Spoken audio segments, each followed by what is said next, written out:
ಎದುರುಗಳಿದ್ದವನು ಬಲದ ಮೇಲೆ ಭರವಸೆ ಎನ್ನುವುದು ಕೆಟ್ಟು ಹೋಗುತ್ತದೆ. ಹೌದು ಸ್ವಾಮಿ. ಯಾರನ್ನೇ ನೋಡಿದ್ರು ಕೂಡ ಇವರೆಲ್ಲ ನಮಗೆ ಶತ್ರುಗಳು ಎನ್ನುವುದಾಗೆ ಭಾಸವಾಗುತ್ತದೆ. ನೀನ್ ಹೇಳ್ತಾ ಇದ್ದೀಯ ಮಂಗನ ಜಗಳವನ್ನು ನೋಡುವುದಾದರೂ ನಾನೇ ಬೇಕಿತ್ತ, ಒಂದ್ ಎರಡು ಮಂಗನನ್ನು ತಂದು ನಿಲ್ಲಿಸ್ತಾ ಇದ್ದೆ ಎನ್ನುವುದಾಗಿ ಸೂರ್ಯವಂಶಿಕ ರಾಮವಂಶಿಯವರ ನಿನ್ನೆ ಬಾಯಿದ್ದಲೇ ನೀನು ಹೊಗಳದ್ದು. ಹೌದು. ದೇವರಿಗಾಗಿ ದೇಹವನ್ನೇ ಸಮರ್ಪಿಸುವುದಕ್ಕೆ ಮುಂದಾದಂತ ದಿಲೀಪ ಸತ್ಯಕ್ಕಾಗಿ ಸರ್ವಸ್ವವನ್ನು ತ್ಯಾಗ ಮಾಡಿ ಸ್ಮಶಾನವನ್ನು ಕಾಯುವುದಕ್ಕೆ ಹೊರಟಂತ ಹರಿಶ್ಚಂದ್ರ ಇಂತಿಂತ ಒಳ್ಳೊಳ್ಳೆ ಶಬ್ದಗಳನ್ನೆಲ್ಲ ಉಪಯೋಗಿಸಿ ನಮ್ಮ ವಂಶದವರ ಬಗ್ಗೆ ವ್ಯಾಖ್ಯಾನವನ್ನು ಮಾಡಿ ನನ್ನ ಬಲದ ಸಂಬಂಧವಾಗಿ ನೀನು ನಾನು ಬಾಲ್ಯದಲ್ಲಿಯೇ ಮೆರೆಸಿದಂತ ಸಾಹಸಗಾಥೆಯನ್ನು ಹೇಳಿದಂತ ಈ ಬಾಯಿಂದ ಸಾಕಪ್ಪ ನಿನ್ನ ತಳ್ಳಿ ಎನ್ನುವಂತ ಭಾವಕ್ಕೆ ಬರ್ತಾ ಇದ್ದೀಯ ಅಂತ ಹೇಳಾದ್ರೆ ಎಷ್ಟು ಬೇಗ ಧೈರ್ಯ ಸುಮ್ಮನೆ ಉಳಿಯ ಪೆಟ್ಟು ತಿಂದೆ ಎಂಬಳಿಗೆ ನೀನು ಹೀಗೆ ಶೋಕಿಸುವುದಾ? ಒಂದು ಕಲ್ಲು ವಿಗ್ರಹವಾಗಬೇಕು ಅಂತ ಹೇಳಾದ್ರೆ ಶಿಲ್ಪಿಯ ಎಷ್ಟು ಉಳಿಯ ಪೆಟ್ಟನ್ನು ಸಹಿಸಬೇಕಾಗ್ತದೆ ಆಲೋಚನೆ ಮಾಡಿ ಅಲ್ವಾ? 1000 ಪೆಟ್ಟನ್ನ ತಿಂದು ಮತ್ತು ಉಳಿಯಿತು ಶಿಲೆ ಅಂತ ಹೇಳಾದ್ರೆ ಅದು ಒಂದು ವಿಗ್ರಹವಾಗಿ ಒಪ್ಪಿಕೊಳ್ಳುತ್ತದೆ. ಈ ಮೆಟ್ಟಿಲು ಕಲ್ಲುಗಳಿಗೆ ಎಷ್ಟು ಪೆಟ್ಟು ಬೇಕಪ್ಪ? 2 ಪೆಟ್ಟು ಸಾಕು, ಅದು ಮೆಟ್ಟಿಲು ಕಲ್ಲುಗಳಾಗುತ್ತದೆ.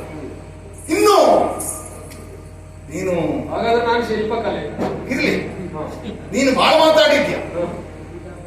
ನಿನ್ನ ಮಾತು ಎಷ್ಟು ಸ್ವಾರಸ್ಯಕರವಾದಂತದ್ದು, ಮನಸ್ಸಿಗೆ ಎಷ್ಟು ಆಪ್ಯಾಯಮಾನವನ್ನು ನೀಡುವಂತದ್ದು ಎನ್ನುವುದಾಗಿ ನೀನಾಡುವ ಮಾತಿನಲ್ಲಿ ನಾನು ಕೇಳಿ ತಿಳಿದ.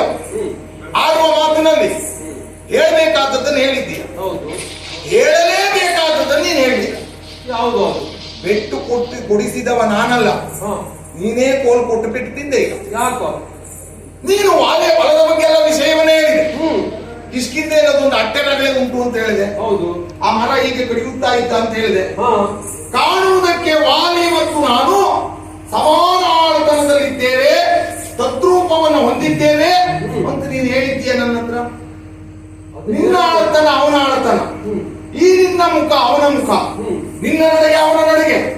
ಇಲ್ಲಿ ವಾಲಿ ಯಾರು ಸುಗ್ರೀವರು ಯಾರು ಎನ್ನುವುದಾಗಿ ಗುರುತಿಸುವುದಕ್ಕೆ ನನ್ನಿಂದಲೇ ಸಾಧ್ಯ ಆಗಲಿಲ್ಲ ಮಾನೀಯ ಸ್ವಾಮಿ.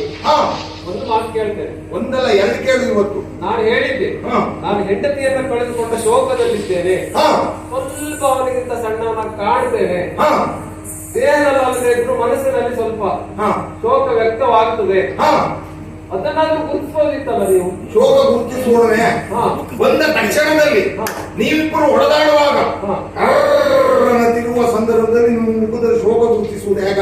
ಹೌದಾ? ನಿನಗೆ ಶೋಕ ಇತ್ತು ಎಲ್ಲಿಯವರೆಗೆ? ನನ್ನನ್ನು ಕಾಲದಲ್ಲಿಯವರೆಗೆ. ವಾಲಿನ ಕರೆದಾಗ ಯಾಕೂ ರಾಮ ಬಾಣ ಬಿಡ್ತಾನೆ ಎನ್ನುವಂತ ಧೈರ್ಯವನ್ನು ಹೊಂದಿದಂತ ನೀನು ಉತ್ಸುಕತೆಯಿಂದ ಇದ್ದದ್ದು ಎಷ್ಟು ಗೊತ್ತುಂಟ? ಕರೆಯುವಾಗ ಉತ್ಸುಕತೆ ಇತ್ತು. ಒಂದೆರಡು ಹೊಡೆತ ಬಿದ್ದ ಮೇಲೆ ನೀ ಎಲ್ಲಿದ್ದೆ ಹಿಂದೆ ನೋಡ್ತಾ ಇದ್ದೆ, ಅದನ್ನು ಗುರುತಿಸದೆ ಹೋಗ್ಬಿಟ್ಯಾ? ನನ್ನನ್ನೇ ನೋಡ್ತಾ ಇದ್ದ. ನನಗಲ್ಲೇ ಹೆಚ್ಚು ಕಡಿಮೆ ಆದದ್ದು. ಬಿದ್ದಿದ್ದಾನೆ, ಪಿಳಿ ಪಿಳಿ ಪಿಳಿ ಪಿಳಿ ಅಂತ ಕಣ್ಬಿಡ್ತಾ ಇದ್ದಾನೆ. ನಿನ್ನೆ ನೋಡ್ತಾ ಇದ್ದೆ. ಎಲ್ಲೋದ ನಾನು ಹೀಗೆ ತಿಳ್ಕೊಂಡೆ, ಎಲ್ಲೋ ಸರಿ ಎಳತ್ತೊಂದು ಬಿಟ್ಟು ವಾಲಿಗೆ ಸುಗ್ರೀವ ಕೊಟ್ಟ, ವಾಲಿ ಬಿದ್ದ, ಪಿಳಿ ಪಿಳಿ ಪಿಳಿ ಅಂತ ಕಣ್ಣು ಬಿಡ್ತಾ ಇದ್ದಾನೆ. ಬಿದ್ದವನ ಮೇಲೆ ಬಾಣ ಪ್ರಯೋಗ ಮಾಡಬಾರದು ಎಂಬ ಕಾರಣಕ್ಕಾಗಿ ಸುಮ್ಮನೆ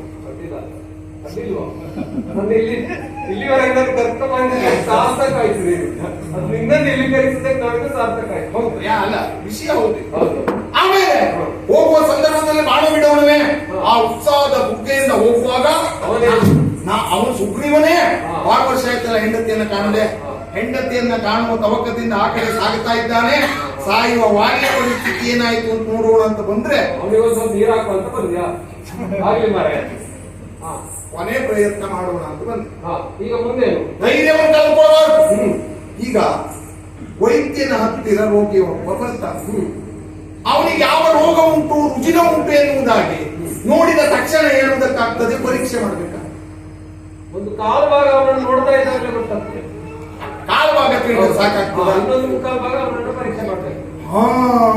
ಇದು ಹಾಗೆ ನೀನ್ ಹೇಳಿದ್ಯಲ್ಲ ಮೊದಲು, ನ್ಯಾಯವನ್ನು ಇಚ್ಛಿಸಿ ನೀನೇ ಮಾತಾಡದ್ದು.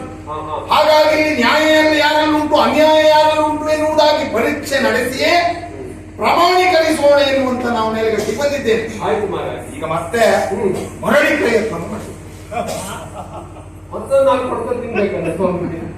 ಮತ್ತೊಂದು 4 ಕೊಡ್ತಾ ತಿನ್ನೋದು. ಈಗ ನೀನ್ ಹೇಳಿದ್ಯಲ್ಲ, ಹಾ ಅಣ್ಣನಿಗೂ ನಿನಗೂ ಇರುವಂತ ರೂಪ, ಹಾ ಆಮೇಲೆ ಆಳ್ತನ, ಹಾ. ಇನ್ನೇನಾದ್ರೂ ನಿನ್ನ ಅಣ್ಣನಲ್ಲಿ ವಿಶೇಷತೆ ಉಂಟಾ? ಹೇಳಿದ್ನಲ್ಲ ಆಗ್ಲೇ ಸ್ವರ್ಣಮಾಲೆ ಒಂದು ಉಂಟು. ಪ್ರತ್ಯುತ್ಪನ್ನತಾ ಶಕ್ತಿಯನ್ನು ಹೊಂದಿರಬಹುದಾದಂತ ಸ್ವರ್ಣ ಮಾಲಿಕ. ಹಾ ಹಾಗಾಗಿ ಹಾ ಈಗ ನಿನ್ನಲ್ಲಿ ನಾನು ಹೇಳುವುದು ಅವನನ್ನ ಕರೆಯಂತೆ ಯಾಕೆ? ಈಗ ನನಗೆ ಸ್ಪಷ್ಟವಾಗಿ ಸುಗ್ರೀವ ಯಾರು, ವಾಲಿ ಯಾರು ಎನ್ನುವುದಾಗಿ ಗೊತ್ತಾಗ್ತದೆ. ಹೇಗೆ? ಲಕ್ಷ್ಮಣ ಓ